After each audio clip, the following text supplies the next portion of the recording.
Hola, ¿cómo están? Buenos días. Bueno, pues por esta ocasión vamos a tener esta sesión grabada, ¿verdad? Esta es una de las unidades un poco más sencillas que vamos a estar viendo.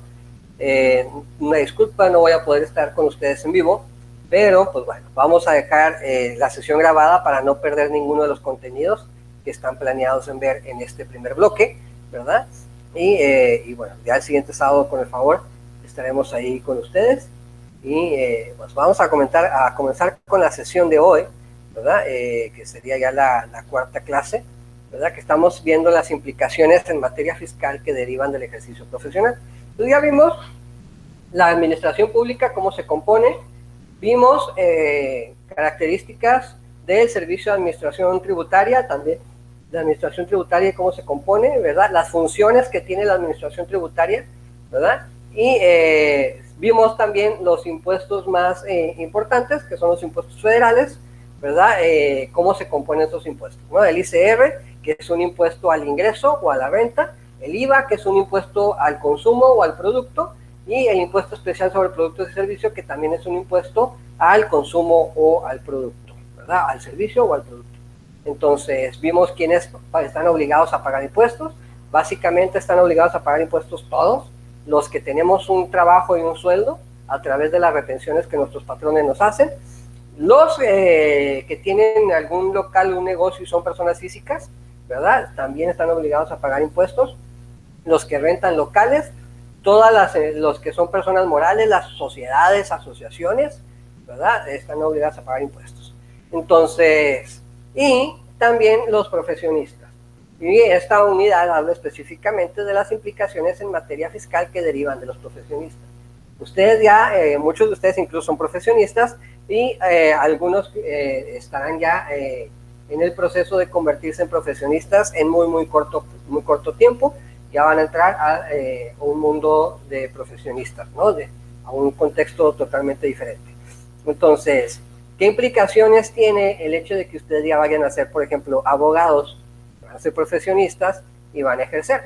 Bueno, pues lo primero, pues aquí es una introducción, un objetivo, el estudiante podrá conocer la vinculación que tendrá de establecer con la administración tributaria. Pues básicamente lo que nos están diciendo es que una vez que eres profesionista, como les platicaba en la clase pasada, ya tú debes de estar registrado en el Servicio de Administración Tributaria como un contribuyente. Si eres profesionista, eres contribuyente y es tu obligación estar al pendiente de qué contribuciones tienes que estar pagando, ¿verdad? Básicamente. Entonces, de esto se trata. ¿Cómo lo hace el Servicio de Administración Tributaria? Les platicaba la vez pasada que lo más diabólico que ha hecho el SAT, el Satanás, como le decimos, es desde que te gradúas, obligarte a tener una firma electrónica del SAT, incluso con tus huellas digitales y con tu iris y tus documentos básicos como tu acta de nacimiento, CURP y todo, generadas en un archivo digital, y con eso tendrás que tramitar tu título y tu cédula profesional. Entonces te está obligando a tener una firma electrónica, y obvio, para tener firma electrónica necesitas tener un registro en el SAT y pues ya estás en el sistema. Entonces ya están obligando a todos los profesionistas a entrar al sistema y a pagar impuestos. ¿Qué obligaciones tienen los profesionistas ante el SAT? Número 1, solicitar su inscripción en el RFC, es una obligación. Contabilidad del profesionista. Las personas físicas que únicamente prestan servicios profesionales pueden llevar un solo libro de ingresos y egresos y de registro de inversiones y deducciones. La contabilidad deberá llevarse en el domicilio fiscal del contribuyente y deberá estar a disposición de las autoridades fiscales, conservándose durante un plazo de 5 años, contando a partir de la fecha en la que se presentaron o debieron haberse presentado las declaraciones con ellas relacionadas. Entonces, una vez que ustedes sean abogados ya o sean profesionistas, ¿verdad? Deben de registrarse al RFC y deben de llevar un libro de ingresos y de egresos. Entonces, ¿a qué estás obligado tú como abogado? A, de alguna manera, en el momento en que el SAT te lo pida, comprobarle cuáles son tus ingresos y cuáles son tus egresos de manera clara. A través de un libro. ¿Qué te refieres a un libro? Puede ser una hoja, puede ser un cuaderno, puede ser un sistema de computadora, o sea, una hoja de Excel o un sistema de contabilidad de computadora, no le hace.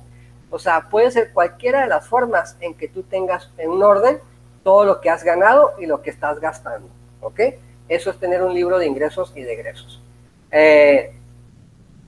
Como profesionista no estás obligado a hacerlo en un sistema de contabilidad, lo puedes hacer en papel, pero sí estás obligado a ingresar esa información que tienes en papel a una página del SAT que se llama Mis Cuentas. Entonces, hagan de cuenta que del 2014 a la fecha existe algo que se llama contabilidad electrónica. La contabilidad electrónica obliga a todas las personas a hacer facturas electrónicas y a hacer contabilidad electrónica. ¿Qué es hacer contabilidad electrónica? A hacer los registros contables, hacerlos de manera digital y estarlos enviando mes con mes al SAT de manera digital a través de internet. Pero hay algunos contribuyentes que están exentos de hacer eso. ¿Quiénes? Los que están en el RIF o son régimen de incorporación fiscal o pequeños contribuyentes, no los está haciendo el Servicio de Administración Tributaria obligándolos a que paguen un programa de contabilidad o estén teniendo un contador específicamente, ¿verdad? Ellos no están obligados a enviar contabilidad electrónica siempre y cuando sí entren a la página de internet del SAT y a través del sistema que el SAT tiene que se llama Mis Cuentas, ingresar la información que les pide. ¿Qué información le está pidiendo? ¿Cuáles son tus ingresos? ¿Cuáles son tus gastos? Básicamente los ingresos ahí te calculan impuesto, lo pagas. Así de sencillo. Entonces, eso es para los del régimen de incorporación fiscal. Para los profesionistas es igual. Los profesionistas no están obligados a tener contabilidad electrónica. Los profesionistas también, siempre y cuando entren al sistema de Mis Cuentas y llenen los datos que el sistema les pide y lo envíen y obviamente pues estén pagando las contribuciones que el mismo sistema determine en dado caso. ¿Ok? Entonces, al final de cuentas, son sistemas donde siempre se ha dicho que ya no nos van a ocupar a los contadores, pero díganme ustedes, de cuánta gente que yo ayudo, que son profesionistas, les he dicho, hazlo tú, hombre, no necesitas pagarme a mí. Todos se me quedan viendo y me dicen, no. O sea, no tengo ni idea, aunque a lo mejor pueda ser fácil, hazlo tú. Y es ahí donde entra el trabajo del contador, ¿verdad? Que aunque parezca muy fácil y aunque no sea obligatorio, ¿verdad? Que lleves una contabilidad formal, a final de cuentas, sí tienes que entrar al sistema del SAT, sí tienes que poner información en campos específicos y saber por qué pones esa información y saber de qué significa esa información que estás poniendo y enviarla, ¿verdad? Para pagar los impuestos determinados. Entonces, la mayoría de los contribuyentes, aunque parece fácil, dicen, no, mejor hazlo tú, no quiero hacer algo que me vaya a traer problemas, ¿ok? Entonces, como abogados, que ustedes van a ser abogados, tendrán que estar haciendo eso, tendrán que estar declarando impuestos cada mes, ¿verdad?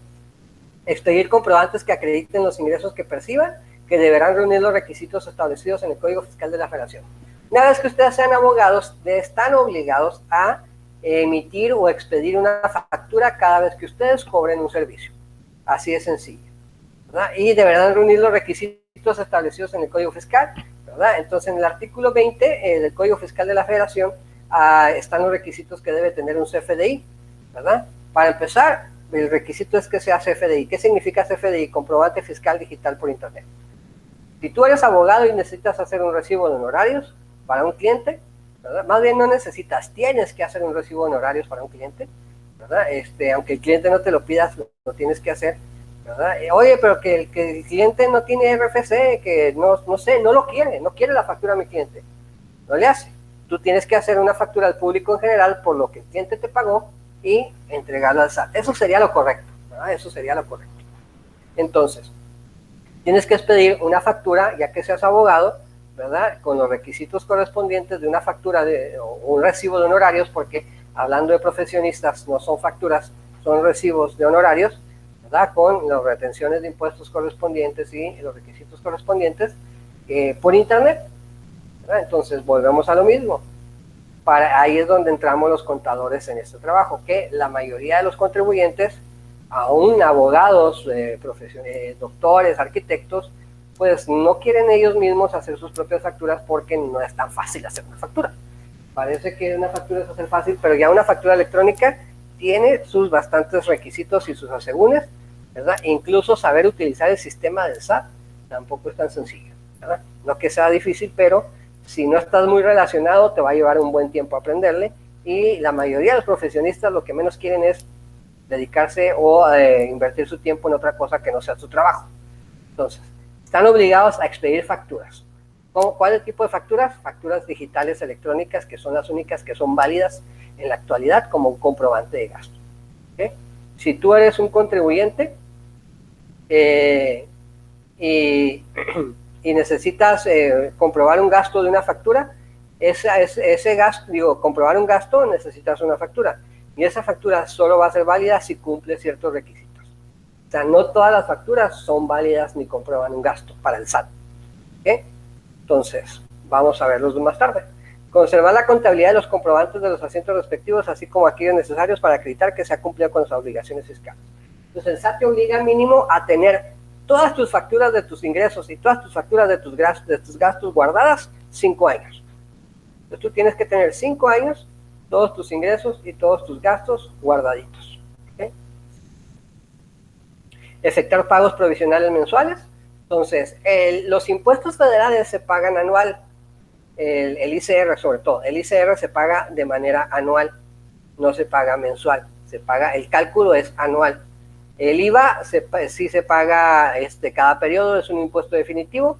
O sea, el IVA se entrega cada mes, ¿verdad? O sea, tú le cobraste IVA a un cliente, ese IVA no es tuyo, ese IVA es del SAT y lo entregas cada mes. Ese sí es un impuesto definitivo. El IEPS también lo entregas cada mes. Pero el ICR lo pagas anual. Pero como ninguno de los contribuyentes va a guardar el dinero del impuesto todo el año para pagarlo a final del año, obviamente que nadie va a tener $1,000,000 a pagar a final del año, o sea, que lo esté guardando. Se me hace que este mes es a un aproximado de $200 de impuesto, los voy a guardar, y el siguiente mes se me hace que es un aproximado de unos 500, según mis ingresos los voy a guardar, y al final que haga mi declaración anual, que haga mi cálculo del ICR anual, voy a pagar los $16,000 que tengo que pagar de impuestos. Nadie lo va a hacer. O sea, nadie vamos a hacer eso. Entonces el SAT que dice, ok, vamos a hacer pagos provisionales, vamos a hacer un cálculo provisional, ¿verdad? Del impuesto, y me lo vas a pagar mes por mes. Y a final del año hacemos el cálculo anual y vamos a ver si hay diferencias en el provisional y en anual. Si hay diferencias en el provisional y en el anual, si por ejemplo me abonaste más de lo que te salió el cálculo anual, pues te regreso tu dinero. Esas son las famosas devoluciones de impuestos, ¿verdad? Cuando pagaste más en cada pago provisional de lo que tenías que haber pagado y en el cálculo anual te sale menos, ¿verdad? Entonces ya tienes un impuesto a favor y lo puedes solicitar que te lo devuelvan. O puede pasar lo contrario, que aún abonando cada mes, en el cálculo anual sale que todavía te falta pagar un poco, pero no es lo mismo a completar la diferencia, como se dice ahí, ¿verdad? Como decimos coloquialmente, que pagar todo junto del impuesto anual. Por eso existen los pagos provisionales, por eso se llaman pagos provisionales, porque no son el impuesto definitivo. O sea, los pagos que tú haces mes con mes no son el pago al impuesto definitivo, son pagos provisionales y a final de cuentas los vas a cuadrar con tu impuesto anual para saber si con esos pagos provisionales fue suficiente, pagaste lo que realmente tenías que pagar, te sobró y el SAT te tiene que regresar, o todavía te falta pagar otro poquito. Presentar la declaración anual. En la declaración anual es donde se paga el impuesto. En la declaración anual, a final de cuentas, es donde se hace el cálculo anual del impuesto y se paga. Y aquí es donde te das cuenta si los abonos que hiciste mensualmente fueron suficientes para cubrir el pago anual, o te sobró y te tiene que regresar el SAT, o te faltó y tienes que pagar otro poquito más. Presentar las declaraciones informativas a las que se encuentren sujetos. Ahorita las declaraciones informativas más importantes son las de clientes y proveedores, o se llaman DIOT, Declaración Informativa de Operaciones con Terceros. ¿Qué es una DIOT? Es una declaración prácticamente, como lo dice su nombre, es informativa, no se trata de pagar impuestos en esa declaración, es informativa y es una declaración para chismearle al SAT lo que hacen las personas a las cuales le compras y a las cuales le vendes. ¿Ah? ¿Qué propósito tiene una declaración informativa? La declaración informativa, yo le voy a decir al SAT que de los $1,000 que gasté, 1,000 se los compré a la papelería a La Hormiga, 1,000 los gasté en el restaurante El Sombrerito, ¿verdad? Y otros 1,000 los gasté en otra cosa. O sea, de todo lo que gasté, él le va a decir, en la declaración informativa yo lo voy a desglosar a quién se lo compré, ¿verdad? A quién se lo compré y voy a enviar esa información. ¿Por qué? Porque se supone que yo ya pagué impuestos de eso, yo nada más estoy enviando esa información. Entonces, ¿qué va a hacer el SAT? Si de repente yo le digo que le compré 1,000 pesos al restaurante El Sombrerito en agosto y de repente el SAT ve la declaración de agosto del restaurante El Sombrerito y dice, ah, caray, nada más me declaró 500 pesos. Pero si aquí Oscar me está diciendo que le compró 1,000, porque el Sombrerito dice que nada más vendió 500, algo no cuadra, ¿verdad? Eso es lo que hace el SAT con las informativas. Obviamente que el SAT sabe que el Sombrerito está omitiendo ingresos, ¿verdad? Obviamente es un delito, ¿verdad? Está omitiendo ingresos y le va a hacer una revisión, ¿verdad? Y va a ir por las buenas, o sea, por las buenas es, oye, como que hiciste las declaraciones mal, ¿no? Te doy chance que las corrijas y que me pagues las diferencias que me debes, obviamente con actualizaciones y recargos y todo, págame las diferencias y ya, o sea, todo está bien, no pasa nada. O si tú te sigues haciendo el tontito, ¿verdad? El que no es cierto, pues yo tengo información de que realmente tus ingresos son mayores a los que tú me estás declarando, y si ya es por las malas, pues eso es defraudación fiscal. Y si ya saben, ahorita la defraudación fiscal incluso ya es considerado un delito penal. Ya no solo es una sanción civil o administrativa, ya es cárcel, ¿verdad? Entonces, pues bueno, eso sería para lo que sirve una declaración informativa. Parece algo sencillo, parece algo que nada que ver, pero una declaración informativa sirve para eso, para cruzar información. ¿Por qué? Porque yo ya le chismeé al SAT que yo le compré 1,000 pesos al Sombrerito. O sea, yo estoy viendo por mí como contribuyente. Ya si el Sombrerito no ha declarado eso que yo le compré, pues es bronca del restaurante El Sombrerito, y el día que el SAT se le ocurra así como que vamos a cuadrar información, vamos a revisar. A ver, Oscar San Miguel dice en su informativa que uno de sus clientes es El Sombrerito y que de sus gastos 1,000 pesos se los compró a él. Y a ver, caray, pero en la declaración del Sombrerito en ese mes, pues hay mucho menos, o sea, ahí no cuadra.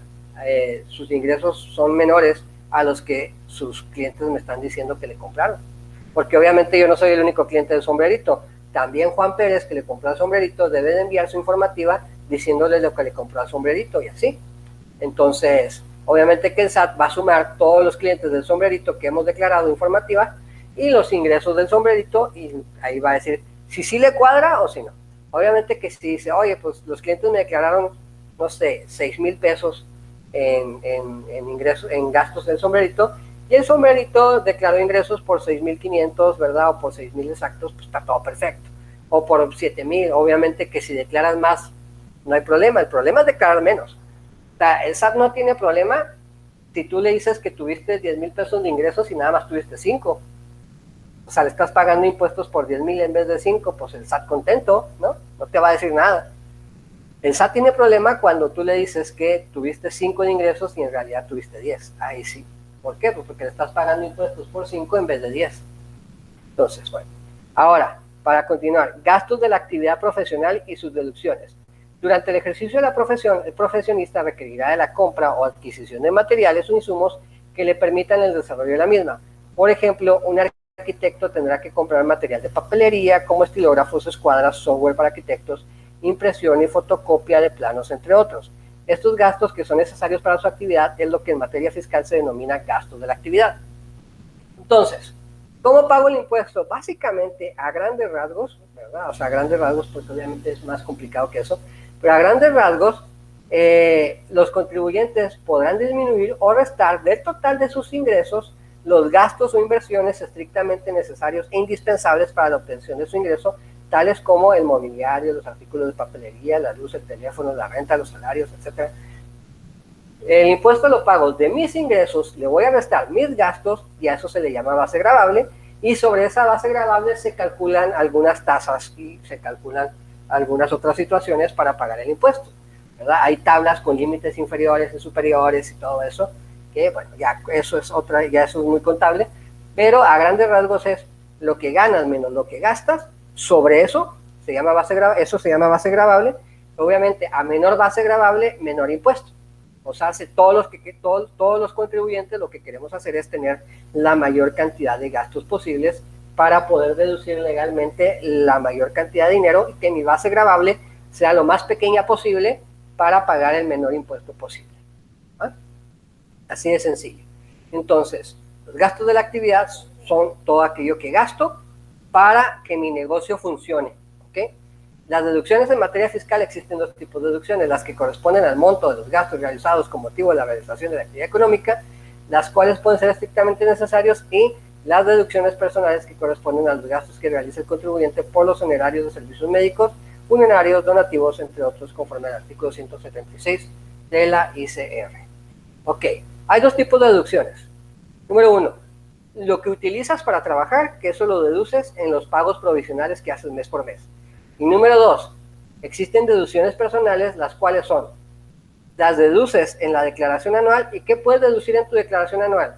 Gastos médicos mayores, dentista, nutriólogo, psicólogo, lentes para, recetados por optometrista. Todo eso lo puedes deducir en la declaración anual. Pago, si tú tienes hijos en instituciones privadas, ¿verdad? Hijos en instituciones privadas, deduces también la colegiatura. Entonces, gastos médicos mayores, psicólogo, dentista, nutriólogo, lentes con receta de oftalmólogo, o sea, no cualquier lente, tiene que ser con receta de oftalmólogo, lentes con receta de oftalmólogo, colegiaturas en escuelas privadas, creo que hay gastos funerarios, como lo menciona ahí, y donativos, o sea, específicamente donaciones que hagas a una donataria autorizada. Eso es lo que puedes deducir en tu declaración anual.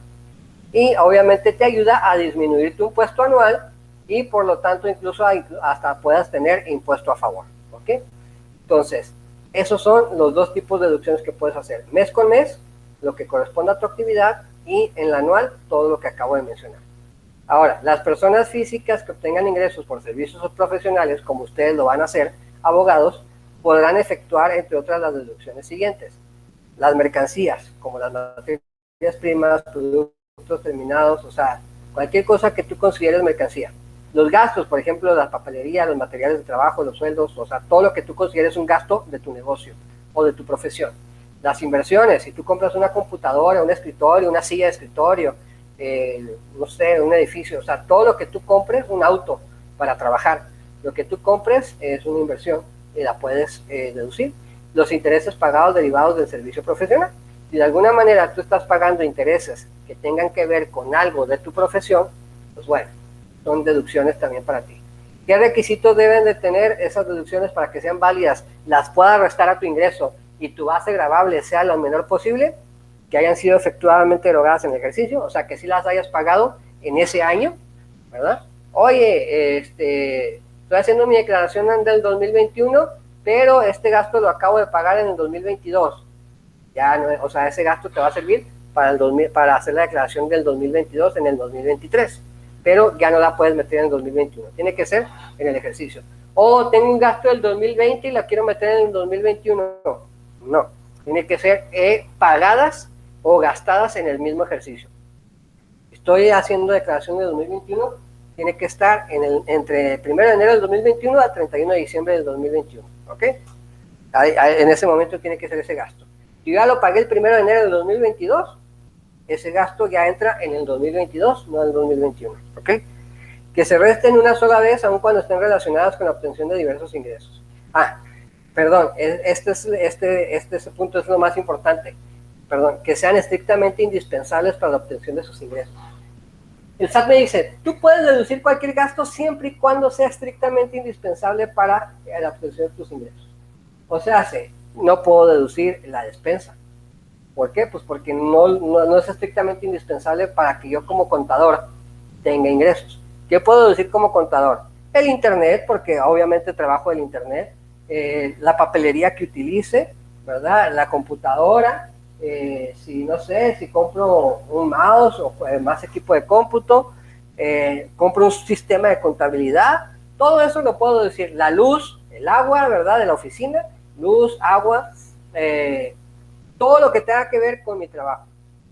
Pero aquí en lo estrictamente indispensable entra, ahora sí que como abogados, lo bueno que seas para litigar, lo bueno que seas para convencer a la autoridad de que ese gasto es estrictamente indispensable.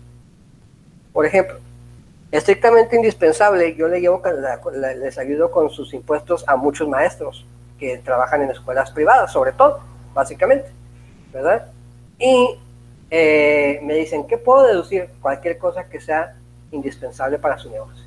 Y de repente, dentro de sus facturas, me llegan facturas de dulcería. Y luego le hablo, oye, vi que facturaste algunos paquetes de dulces. Nada más explícame por qué consideras que hay que deducirlos y que eso es estrictamente indispensable para tu negocio. Y dice, muy bien, Cotán. Lo que pasa es que usted me dijo que todo lo que yo utilizara para mi profesión, que es dar clases, ¿verdad? Y que sea estrictamente indispensable, lo puedo deducir. Resulta que soy maestra de preescolar y de primaria y yo necesito y es indispensable tener incentivos para mis alumnos, porque sin incentivos realmente el aprendizaje no se logra igual. Entonces yo cuando un alumno hace algo bueno, yo le regalo una paleta, le regalo un dulce, y también para tener orden del salón y mantener la disciplina y todo, utilizo este material, que son dulces. Perfecto, maestra. Y usted así lo ve y usted me convence, ¿verdad? Se lo deducimos. Entonces, ¿por qué? Porque la maestra entendió ella puede argumentar por qué es estrictamente indispensable para su negocio, ¿verdad? ¿Por qué? Pues porque dentro de lo que es ser maestro, los incentivos son parte importante de lo que es estar dando clases, sobre todo a niños de esa edad. Obviamente si fueran más grandes con ustedes, por ejemplo, y si pongo dulces, pues como que el auditor se me va a quedar viendo y les da dulces a los chavos de la universidad, como que estás mal, ¿verdad? O sea, puede ser que me digan, no, y no me haga válido esa deducción. ¿Qué pasa si no me hace válida esa deducción? Pues obviamente mi base gravable va a cambiar, va a ser más alta y voy a pagar más impuestos. Y si yo ya había declarado impuestos con la base gravable, ¿verdad?, anterior, pues obviamente me va a traer una actualización y recargos. Incluso hasta una multa pudiese ser, ¿verdad? Entonces, pues bueno, eso es en estrictamente indispensables. Y ya para terminar con ese tema, porque como es grabado y no les quiero hacer mucho rollo, porque ya quiero mejor vernos de nuevo en vivo el siguiente sábado, los voy a dejar pensando y el siguiente sábado les voy a preguntar, ¿ok?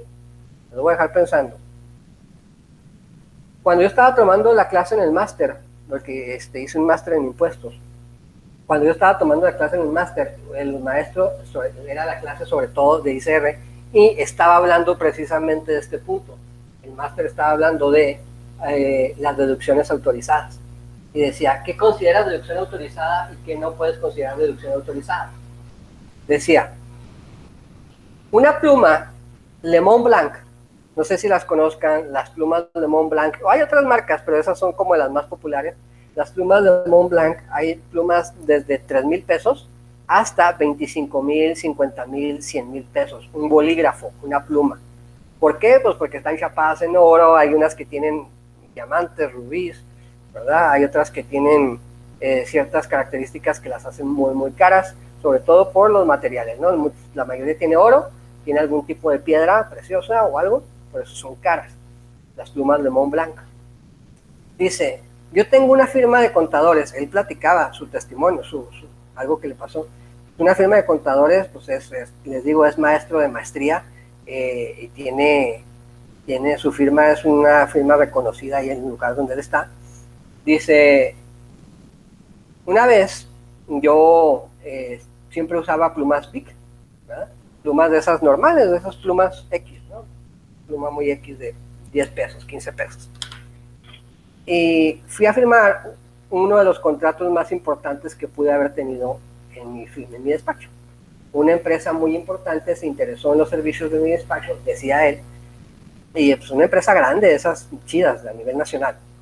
Y dije, órale, pues es el contrato de mi, o sea, es el contrato de mi vida, ¿no? Es el contrato de mi oficina, o sea, al tener un cliente así, llegan 2, 3 más. 2, 3 más, clientes, vas hablando de clientes que les cobras $500,000 de pesos mensuales, ¿no? O sea, 200,000, 300,000 pesos mensuales por el servicio. O sea, clientes así pesados, multinacionales o nacionales, obviamente de mucho trabajo. Y bueno, pues su oficina estaba preparada para hacer ya un contrato de ese tipo, tener un cliente ya de esa calidad. Y va a firmar el contrato y a la hora que está ahí con estaba de hecho uno de los del dueño, dice, o sea, no estaba ni un representante, no, estaba uno de los socios. Estaba uno de los socios ahí y a la hora de firmar saca él una pluma Bic. Ya así como que platicando y todo, se le queda viendo el socio y le dice, ¿sabes qué? Para esto, dice, no vamos a firmar el contrato. Ay, ¿qué pasó? ¿Qué dije? ¿Qué? Pues, ¿por qué no? ¿Sabes qué? En este momento he decidido que no me interesan los servicios de tu firma a final de cuentas. Oye, pero ya habíamos hablado, ya estábamos de acuerdo con todo y todo y ya. Y te parecía muy bueno nuestro servicio, pero ¿qué pasó? Dice, y le dice el empresario, dice, sí te voy a decir por qué mejor no quiero firmar contigo. ¿Por qué? Por la pluma que usaste para firmar, que quieres usar para firmar, pues, porque no habían firmado. Por tu pluma, caray, ¿qué tiene que ver mi pluma? La pluma que tú estás utilizando me está diciendo muchas cosas de tu firma y de ti. Es una pluma chafa, una pluma de 2 pesos, una pluma que la verdad yo no quiero en mi firma, o yo no quiero que lleven mi fiscal, mi contabilidad, prácticamente voy a poner mi negocio en tus manos, pero yo no lo quiero poner en alguien que utiliza ese tipo de plumas para firmar con alguien como yo. O sea, tú sabes cuál es mi empresa, tú sabes cuál es, o sea, de quién soy yo, o sea, quién es la empresa que vas a representar. Y, pues no, o sea, no sé, no, simplemente no quiero. Dice, y perdió, la firma de contabilidad perdió al cliente más importante que pudo tener en ese momento, ¿verdad? En ese momento. ¿Por qué? Por una pluma. ¿Y qué crees que hizo el contador? Dice, pues obviamente es el contador, porque lo estoy platicando como él lo platicó. Dice, obviamente, pues me agüité un chorro. O sea, dije, caray. No, nunca lo pensé así, era algo que a mí no me importaba, que no le había dado sentido, el tener una pluma de calidad, una pluma buena, ¿verdad? Y lo primero que hice fue ir a comprar una. No la tenía no porque no tenía dinero o no porque no la pudiera pagar, ¿verdad? No la tenía porque simplemente no le había dado la importancia y para él no era importante. Pero en ese momento entendió que él también lo que vende en su firma de contabilidad vende estatus y pues sí, vende estatus o vende nivel, ¿verdad? Y ese nivel se refleja en la ropa que traes definitivamente, aunque no debería ser así, pero el nivel de tu trabajo se refleja desde cómo te vistes y desde los accesorios, incluso con una pluma. Entonces, ya su firma obviamente es una firma ya mucho más grande todavía, y su firma, él a las personas que hacen un buen negocio o a las personas que trabajan bien, ¿qué creen que le regala cuando logran un éxito o algo? Una pluma Lemon Black. O una pluma, pues no precisamente la marca, pero una pluma fina, una pluma cara, una pluma de calidad, una pluma de 2,000, 3,000 pesos, ¿verdad? Le regala a sus empleados cuando obviamente cumplen ciertas metas o ciertas expectativas. Y todos sus socios en ese momento, o sea, todos sus socios ya usan esas plumas. ¿Por qué? Porque a final de cuentas están vendiendo, o sea, ya esas firmas de abogados y esas firmas de contadores no solo te venden un servicio, te venden un estatus, ¿verdad? Te venden una calidad, el hecho de que si yo puedo comprarme una pluma de 5,000 pesos es porque soy bueno y porque gano muchos casos y porque la verdad, o sea, soy tan bueno que gano tanto que puedo comprarme una pluma de 5,000 pesos. Se oye feo, pero es la realidad muchas veces allá afuera. Entonces, sobre todo cuando estás hablando de ese tipo de clientes, o sea, lo que le decía el cliente, le decía, pues es que estás firmando, o sea, no dijo el nombre de la empresa, dice, estás firmando con una empresa chida, no me vengas a firmar con una pluma Bic, ¿me entiendes? O sea, no necesitas estar a la altura de mí como cliente, es lo que le dijo. ¿Tendrá razón o no tendrá razón el cliente? Ustedes juzguenlo. Ahora, ¿a qué voy con todo esto? Pues obviamente estas plumas que las regala, ¿las puede deducir o no? O sea, estamos hablando de, se puede gastar en un año 40,000 pesos en plumas. No es un gasto bajito, es un gasto grande. ¿Las puede deducir o no? ¿Es un gasto estrictamente indispensable para la obtención de ingresos? ¿Sí o no? Él decía, yo las deduzco, y el día que el auditor me lo peleó, les platico la historia, el día que el auditor me lo pidió, dice, yo he dejado de ganar dinero por no tener una pluma buena. Entonces, obviamente que es un gasto para mi negocio. Es parte de la imagen de mi negocio. Tener un traje bueno, ¿verdad? Tener ropa buena para lo que me dedico, obviamente que es contador y es contador de una firma que le hace contabilidades a empresas grandes, pues no va a llegar de mezclilla, no va a llegar de mezclilla a las oficinas de sus clientes, ¿no? O a las juntas con sus clientes, o en su oficina no va a andar de mezclilla. ¿Por qué? Pues porque sus clientes tienen un cierto estatus que los representa. Entonces, también, obviamente que si es un contador, no sé, especializado en agricultura o en el régimen de agricultura o en empresas de tipo, dígame, cooperativas, ¿verdad? O de producción rural, pues obviamente que muy probable ande en mezclilla. ¿Por qué? Porque a los clientes que representa así son, ¿verdad? Porque muchas veces tiene que ir allá a las labores, al campo, tiene que ir a las huertas, ¿verdad? Y obviamente pues no va a andar de zapato boleado y traje. Entonces depende de muchas cosas, Otro que él decía es, tú irías con un médico en donde está mal pintada su oficina, se ve sucia, no tiene nada bonito en su oficina, el escritorio se ve viejo, y te atenderías con un médico así. Por más bueno que sea el médico, entras y no te da confianza. Y obviamente el médico deja de ganar dinero. ¿Por qué? Porque no tiene clientes. ¿Por qué? Porque su oficina no está bonita, su imagen no está bien. Entonces, ¿a qué quiero ir con eso? Que los gastos estrictamente indispensables tienen que ver también con su imagen, ¿verdad? Dependiendo de la imagen que tenga, también son los gastos estrictamente indispensables. Entonces, le vamos a dejar así por hoy, ¿verdad? Yo creo que esto es suficiente y la historia de las deducciones estrictamente indispensables. ¿Okay? Pues muchas gracias, nos vemos el siguiente sábado y les voy a preguntar qué opinan de si se debe deducir o no, si es estrictamente indispensable, los gastos de representación o los gastos de imagen. ¿Tal?